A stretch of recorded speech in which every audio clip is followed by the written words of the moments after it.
Ok, entonces como hemos visto en la resolución de conflictos, nosotros podemos tomar distintos comportamientos. Y esto lo podemos ver nosotros a través de la siguiente gráfica. Vamos a poner una gráfica en la cual consideremos dos elementos. El primer elemento tendría que ser la asertividad. Es decir, cuán seguros estamos nosotros para poder llevar adelante un caso en particular. Y del otro eje podríamos poner el nivel de cooperación. ¿Ok? Entonces, al poner nosotros esta forma de resolver un conflicto, podemos ver que la cooperación podría ser negativa o podría ser positiva, y la asertividad podría ser negativa o podría ser positiva.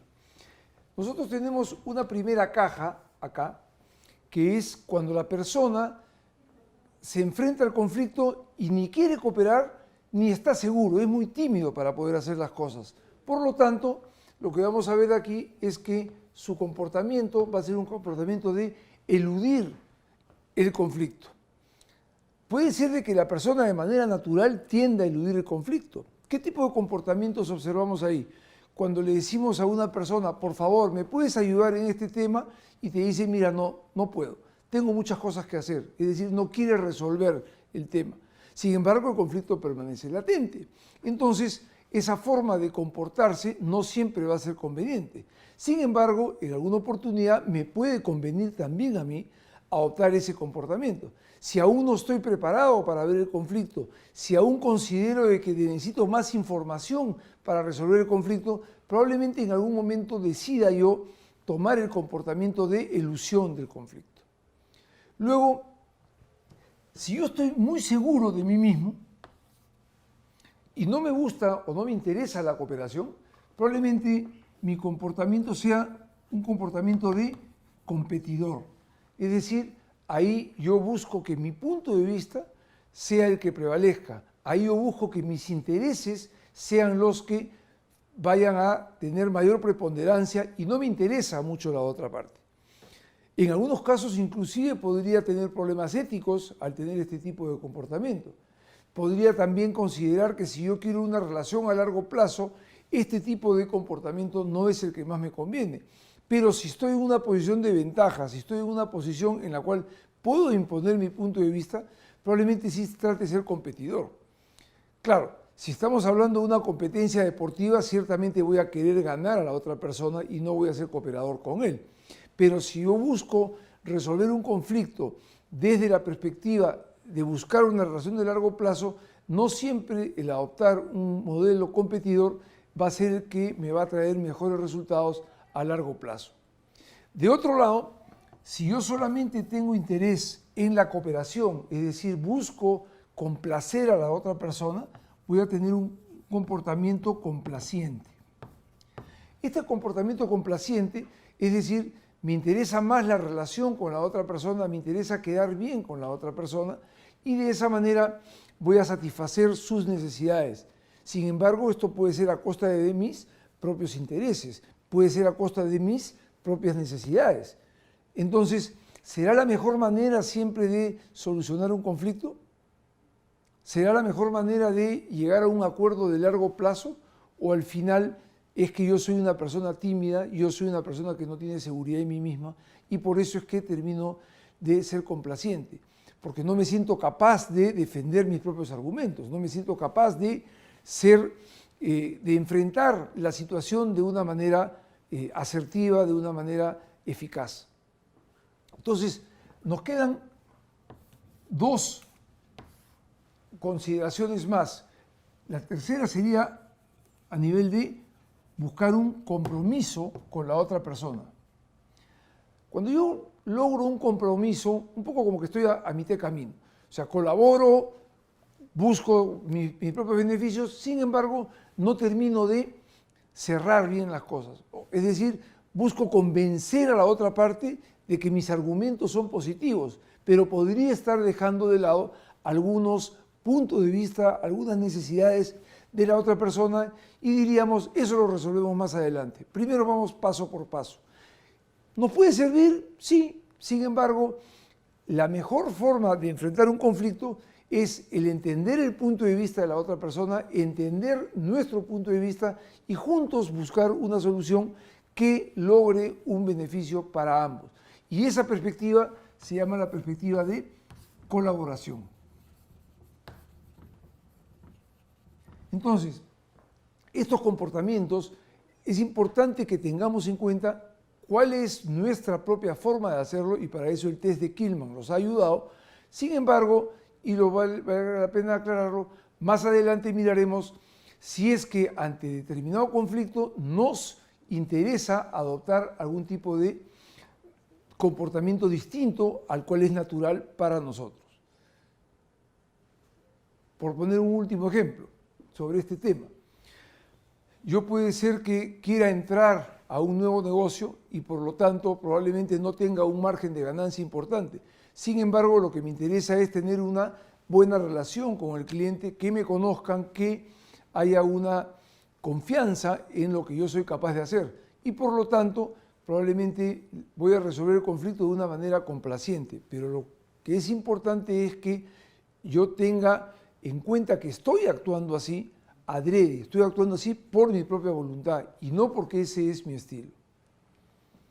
Entonces, resumiendo, el competidor va a tratar de salirse con la suya, el colaborador va a solucionar los problemas juntos con la otra parte, es decir, vamos a encontrar esta confluencia de intereses. El que busca el compromiso consigue un acuerdo rápido, pero no siempre termina de solucionar todo el asunto.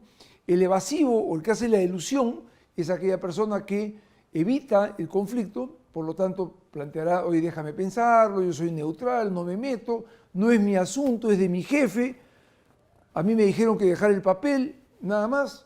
Y el acomodar básicamente va a buscar que la relación con la otra persona no se dañe y por lo tanto de esa manera él siempre va a ser pues, muy proactivo, hace la relación, pero al final del día probablemente se siente un poco insatisfecho porque puede pensar de que están abusando de su confianza. Entonces, el competidor lucha porque busca una rivalidad, ya sea entre sí, pero o con varias personas, pero lo que busca es conseguir su resultado a toda costa. Sin embargo, el cooperador trabaja junto con los demás, entiende cuál es la tarea común, facilita el trabajo de las demás personas y finalmente consigue ahorrarles problemas, ¿no es cierto? Entonces, veamos un poquito ya desde una perspectiva más sistémica, de una perspectiva más estructurada, cómo es que resolvemos un conflicto. En primer lugar, tenemos un problema, cada uno, y como señalan ahí en la imagen, cada uno quiere tirar para su propio lado. Entender la posición del otro, es decir, probablemente en este ejemplo aquí los dos necesitan comer, pero si empezamos a querer ir cada uno por nuestro propio lado, lo que va a pasar es que vamos a gastar esfuerzos en conseguir los resultados solamente individuales. Por lo tanto, lo que tenemos que buscar es una solución que sea aceptada por ambas partes. En este caso, como vemos, si los dos animales quieren comer el heno, probablemente ambos podrían compartir la cantidad de heno que hay en un lado y luego compartir la cantidad de heno que hay en otro lado. Y finalmente lo que tenemos que hacer es un seguimiento a la situación de conflicto para que si es que se han presentado o se presentan desavenencias o se presentan nuevos conflictos, estos puedan ser resolver. Entonces, prevenimos los conflictos anticipándonos, estableciendo reglas para poder canalizar ese conflicto que se pueda dar y finalmente plantear un conjunto de alternativas para solucionarlo. En ese sentido, el método alternativo de resolución de conflictos es la negociación. Y es un proceso con características lógicas que son distintas a un proceso judicial y no compite ni tampoco desplaza al Poder Judicial. Lo que busca es que las partes se pongan de acuerdo y ellos sean los protagonistas de esta forma de solucionar. Es decir, no recurrimos a un tercero, no tenemos que conseguir que un tercero nos determine cómo es que vamos a actuar. Y lo que se busca es que finalmente haya una resolución satisfactoria para las partes y eso sí va a requerir un cambio de mentalidad. Ese cambio de mentalidad es un cambio hacia la cooperación más que a la competición.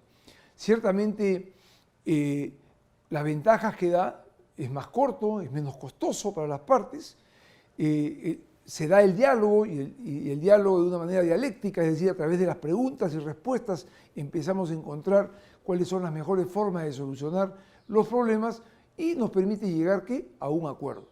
Ciertamente este acuerdo va a requerir cesión, va a requerir que uno ceda una parte de sus pretensiones para de esa manera satisfacer a la otra parte. ¿No es cierto? Otras de las formas puede ser a través de la negociación, la mediación, es decir, pedimos a un tercero para que intervenga, y finalmente una conciliación en la cual ya se ponen de acuerdo ambas partes, ¿no es cierto? Ya un modelo heterocompositivo, de alguna manera, es lo que es el arbitraje. En realidad, ahí lo que hacemos es dejamos a un tercero para que sea él quien tome una decisión por nosotros. Pero yo creo que las otras tres anteriores son mejores en ese sentido. Entonces, si nosotros quisiéramos ver cuáles son las diferencias de los distintos métodos alternativos de resolución de conflictos, lo podemos observar desde dos perspectivas: en cuanto al control del proceso de las partes o en cuanto al origen del acuerdo o resolución. En cuanto al control del proceso de las partes, ciertamente en la negociación hay un mayor control del proceso cuando las partes están interviniendo. Es decir, son ellas las que toman las decisiones. Sin embargo, si nos vamos hacia un arbitraje, el proceso va a tener un menor control por parte de las personas que quieren tomar la decisión. ¿Por qué? Porque, como dijimos antes, estamos dejando a un tercero para que tome la decisión por nosotros. En cuanto al origen del acuerdo o resolución, igual. Nosotros podemos observar de que hay una autocomposición de las partes cuando es negociación y una menor composición o una composición heterogénea, es decir, vamos a pedir que entren más personas en el proceso para tomar una decisión. En ese sentido, a nivel internacional, si es que se presenta algún problema, el Perú ha suscrito un acuerdo con el CIADI, que es el Consejo Interamericano de Resolución de Conflictos, al cual, si es que una de las partes se siente afectada, puede recurrir para que se tome una decisión al respecto. Finalizando, en este módulo hemos podido observar todas aquellas características que tiene un conflicto y podemos seguir avanzando para ver de qué manera podemos resolver el mismo.